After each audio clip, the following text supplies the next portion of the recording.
We're going to go and visit some of my favorite places in Manhattan, in New York City here. And we're going to go and to Midtown.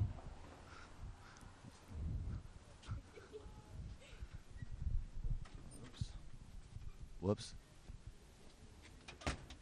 Okay. So here we are. This is 91 Street, and this is the blue zone wall. It's the what we call an outdoor tunnel corridor. And they put these lights in about a year ago. Can you see those lights? And since then, it's been a lot brighter.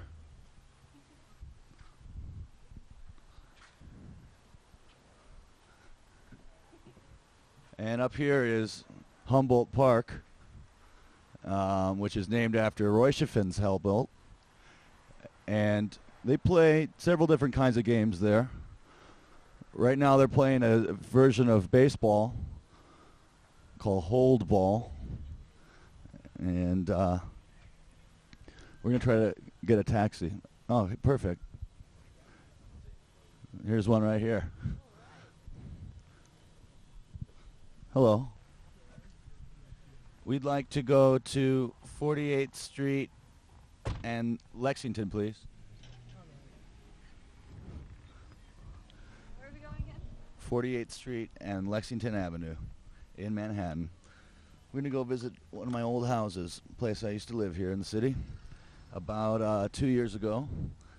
And it's a place called the Roger Smith Hotel. And I lived there for about 6 months, if you don't count the year in between where I was staying there in one of the rooms. And I really enjoyed it there. I had some really great times there. How's it looking? It's looking good. Can you see as it adjusts to the light? Can you see in here real easily? When we were on the other street, from this angle, not really. When there's light, it Yeah. like now. Yeah, now you can see everything. And this is beautiful Midtown Manhattan. Maybe get a shot out the window as we're driving here. Up ahead here, right here, on this street is a recording studio called the Hit Factory, right here. But it's closed now. And they shut it down. But I recorded a lot of this album, Close Calls with Brick Walls, at the Hit Factory. And fortunately I was able to record there even during a blizzard.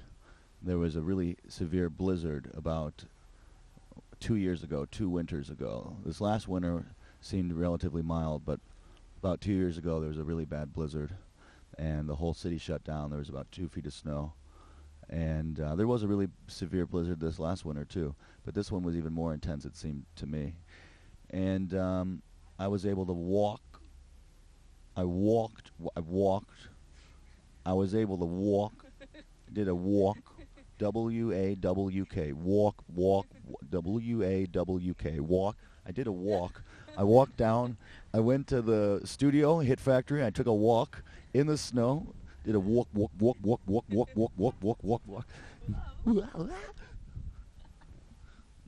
chiming. Now here's 2 people walking down the street. Now you're going to see a lot of those. They come in 3s. They come in 4s. They come in scores and mores. This is what we call a low tide building. It's the Arts Coalition. And these buildings were built for when there was low tide season and the waves rolled up a little bit more shallow. That ties into a Battle Harbor kind of experience. One of those kinds. That kind. And this is a window box. And you can see the flowers in there, the shapes of the rosebuds and the trendolins and bamboo shoots. And this is one of them slow shots. Slow. So I lived in New York for about 8 years.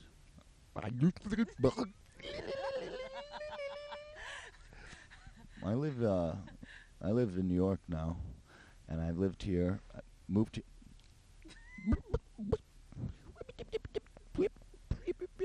precious. Grab. If you collect, there's a certain field called Fletcher's Way in Manhattan on 93rd and 18th Street. And what they have there is something called sweet winter root grass. And this grows out of the ground, of course, with a rich soil bed. And there's a foundation of ivy. And little ivory rosebuds peek up every winter around this time. And they call that Fletcher's Way. Now you lay down in the tall grasses, and you put your head down in the tall grasses, and you roll onto Fletcher's Way, you see, and if you do what you're supposed to do, then you don't get Fletcher's. Hence the name Fletcher's Way. So we're making our way across town. We're actually coming up on 8th Avenue. Can you pan slowly there? And it's going to be hard to see, but we're in a taxi cab here going from the west side over to the east side, Midtown Manhattan. We're still on Midtown West, and what we're approaching is known as the Theater District. The Theater District. And there's a lot of Broadway shows. There's a lot of hotels. There are restaurants, there are clubs, there's venues, there's pizza shops, candy shops. There's a lot. Yeah, there's a magic shop, and that's also one of the studios that this album was recorded in. This is Close Calls with Brick Walls. We're in the back of a taxi heading down the highway in Midtown Manhattan, and I want to show some theaters right here. Can you get that? Here we are, approaching Times Square. There's the Three Penny Opera with the that guy from Cabaret, Tim Roth. Is that his name? And you can get an idea of what type of place this is. This is the type of place you can understand. Is this the type of thing you can understand? Yeah. Okay. And we're making our way across town. Now, I've lived in Manhattan for about 3, maybe 4 years now. The last 2 blended, and I can either count it as 1 year, 3 years, or none. I'm choosing now to do a roundabout and kind of make the average, which is 1 year solid through and through. Add that to the Brooklyn Times, and you have a full New York life. But I've come from Michigan. Now, here we are crossing 7th Avenue, and that's Times Square that way, and that's Central Park up that way. And we're faces and names, lounges and bars and Avis, and Regal Royal. And we're making our way up to...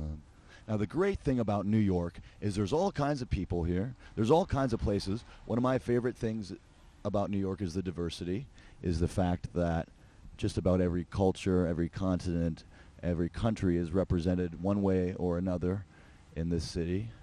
It's one of its great virtues and really keeps it interesting for me. I like to be in a place where I don't see anyone else like me. There's certain parts of town here in Manhattan that when I walk around, I see a lot of people my age, or a lot of people with 2 eyes, or a lot of people with a mop top, or a lot of people with, a shoe on each foot. But when I move about and go up and down and around and about, and this way and that, and circle back, I usually see a lot of people that are not like me. They're older, they're younger, they're taller, they're fatter, they're skinnier, they're beltier, they have a molt, and they have a mulk.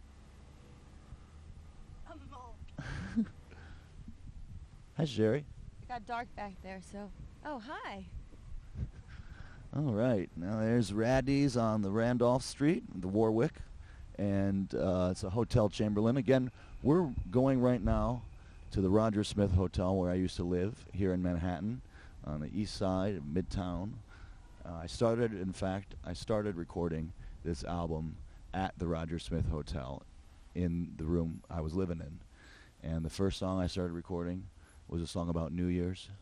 And then the second song I started recording was a song called The Moving Room. And I worked on it for about 3 years. And now we're sitting here in the back of a taxi in Manhattan on our way to the place where it started. Whoa.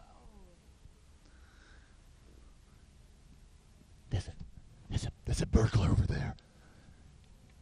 He's circling back. Oh no, he stopped short. You have to watch out for burglars, robbers, pickpockets, muggers, knifers. I was mugged at knife point here in Manhattan on my way to work on 3rd Avenue and 14th Street at 3 p.m. approximately 1999. And I was exiting the subway. There was Excelsior and Exeter on either side. There was a man up ahead of me that I noticed was cowering slightly in the corner in an odd way. This was on the stairs from the subway to the sidewalk. And I looked at him and I noticed him. And there was this feeling of, I'm just going to walk by this guy and nothing's going to happen. And it was a split-second thought, but I was aware that there seemed to be something there. Now, maybe that's only because I remembered it after something did happen, and I was adding significance to what was otherwise just random thought and not really an awareness or a notion that this guy was dangerous. But sure enough, as I passed him, he pulled out a kitchen knife, pushed me up and said, "I'm not fucking joking around. I'm not fucking playing, man. I'm not kidding. Give me your money." And he took my money and he took my watch, which was a $10 digital watch, the cheapest watch I could buy. From then on, for many years, I only bought the cheapest watches as a show of solidarity for that moment when I was mugged for that cheap watch. Now I have these, which is asking for, and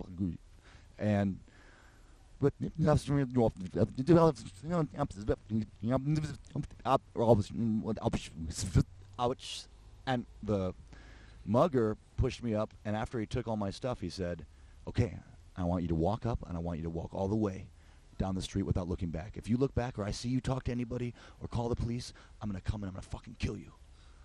And so I walked up, just walked in a straight line, made a beeline to work, showed my face, all right, like any respectable employee. I showed my face in the place, and within an hour, I was back home in tears. Oh. Andrew, did you turn around? No, I never did turn around and look back to see if he went. I walked all the way to work without turning around, because I'm sure he was following me one step behind, waiting for me to turn around so then he could stab me. Look at this beautiful atriums. Manhattan is famous for its atriums, its courtyards. Look at that atrium. There's many public atriums. I used to work at a department store called Bergdorf Goodman, and it had a location near to Central Park, near to Times Square, near to Circle Back. So a lot of beautiful public atriums and vestibules, and much like this one over here. This is the Lever House building, which we're going to go see a little later. One of my favorite buildings in Manhattan. They have a lot of public artwork that I think is really beautiful to look at there. Keeps things wild. Sure. I really got to say that it's a pleasure for me to be able to live here in Manhattan. I consider it a real privilege. And to be able to share it with you here, to share this much like we share the music, much like we share these experiences in life together. This is all this involvement that we have together, and I'm thinking about it a lot. And are you? Here's Bunny Deli. It's a nice, sunny, funny bunny. It's a court wreck. So we're pulling up here to the Roger Smith Hotel. This is a hotel I used to live at about 3-4 years ago. There was a blended year in the middle there. I had to circle back and stop short of counting it into the others. There's a real popular nightclub where there was often a lot of puking when I lived here, puking, fights and things. This is great right here, sir. We'll get out right here. Okay. I gotta. Thank you for that wonderful drive. You're welcome anytime. What is this about? Oh, sorry. It's for some TV? No, it's just for fun. Don't get in trouble, you know? No trouble. No trouble. $10, please. Appreciate it, sir. Tipping is customary. Keep the fun going. It's gotta be fun. What was that? This gotta be fun. Keep the fun going. All right. Keep the fun going. Yeah. You heard it here. Yeah. New York taxi. All kinds out here. All kinds of folks. Yeah. God damn. Okay, so we're here at the Roger Smith Hotel. This is my home that I used to live at about 3 years ago, in 2003, in Manhattan here. Roger Smith Hotel, very unique, special hotel in my opinion. I think it's really fantastic. I really enjoyed living here. I really enjoyed my room. I had spent other times here as well in a crossback Swiss situation, but now we're going to go and take a look at it and visit it again.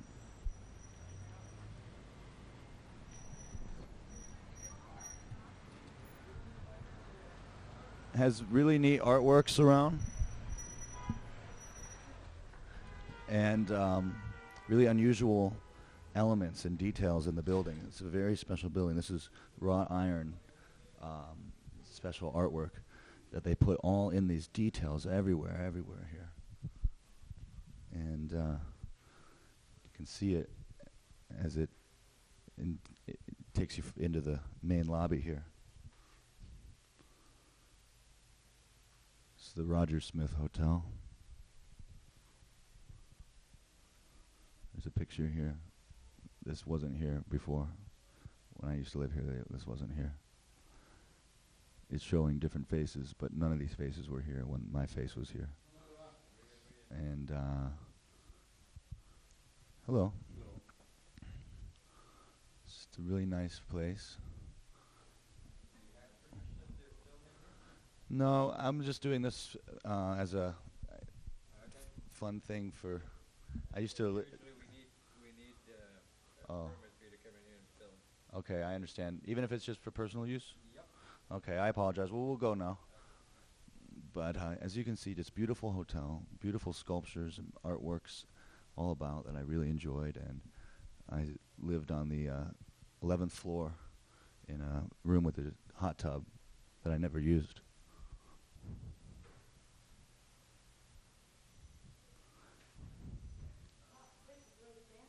Yeah, really, really beautiful. Yep. I lived there for about 6 months, a year of cross time that we're not going to count. Okay, come this way now. So now here we are on. Oh, and this would be a good shot too, Cherie. Okay, so we're here on the east side of Midtown Manhattan, and it's a beautiful night in the summertime here, and this is one of my favorite parts of town because of all the big office buildings and these really tall skyscrapers and tall skyscrapers and massive buildings and building massives. And they're doing a lot of building here. See, they're going to build these up to their glory once again. These are the twin buildings. Oh, watch out, Cherie. Sorry. Excuse us.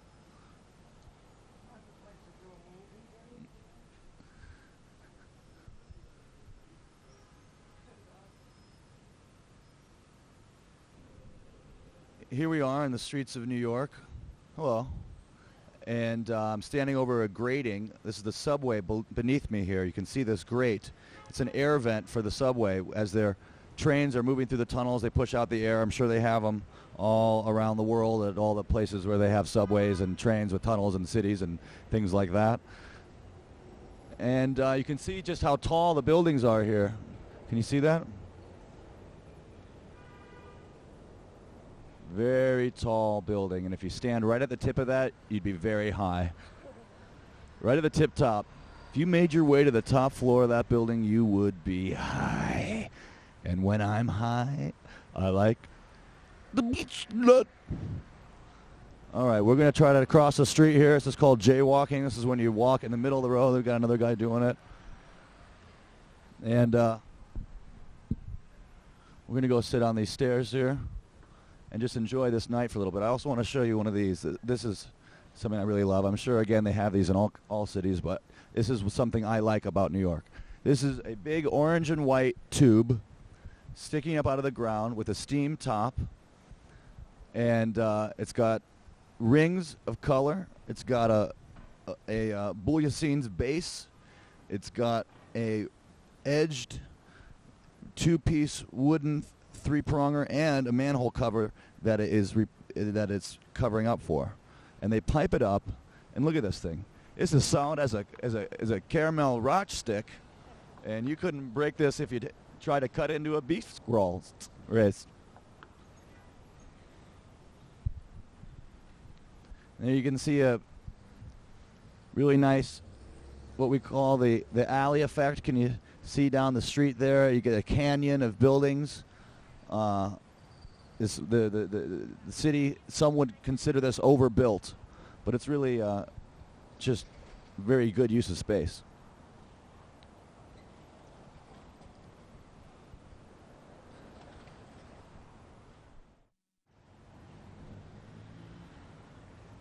I'm sitting on a step, sitting on a step, sitting on a step in the city. I'm sitting on a step, sitting on a step, sitting on a step in the city. I'm sitting on a step, sitting on a step, sitting on a step in the city. I'm sitting on a step, sitting on a step, sitting on a step in the city. I'm sitting on a step looking pretty. I'm sitting on a step looking shitty. I'm sitting on a step, sitting on a step, sitting on a step in the city.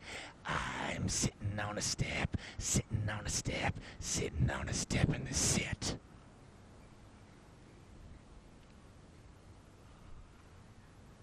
Just to really, when I first moved to New York, I remember I lived in Brooklyn, which is much different than Manhattan from what I experienced. And I would try to spend as much time as I could in Manhattan, in New York City proper, and would travel in from Brooklyn on the subway to just spend time here. I wouldn't have anything in particular to do or any errands to run even.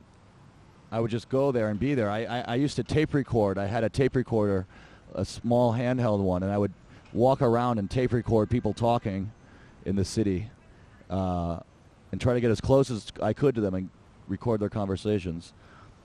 And I would sometimes just, as I'm sure many people do, stand on street corners and just watch other people go by and think, wow, I wonder what I look like to that person, because he sure looks weird to me. And to just fathom the incredible achievement, the accomplishment it is that this city exists at all. I only grow to appreciate it and love New York City more and more every day.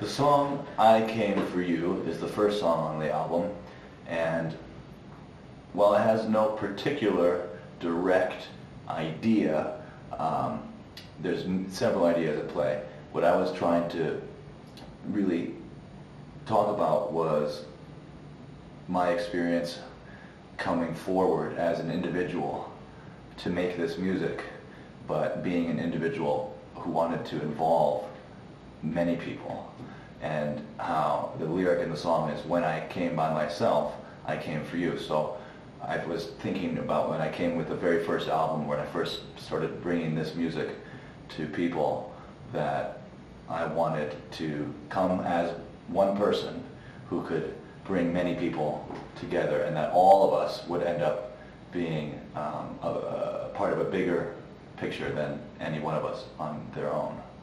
And it also talks a little bit about the different feelings that we have about music. The first lines are, did you come for the sound? Did you come to be with this music? Did you come to a concert? Did you go to the record store? Did you go and listen to your stereo? You took the effort to come to this as well. And so we both came to each other.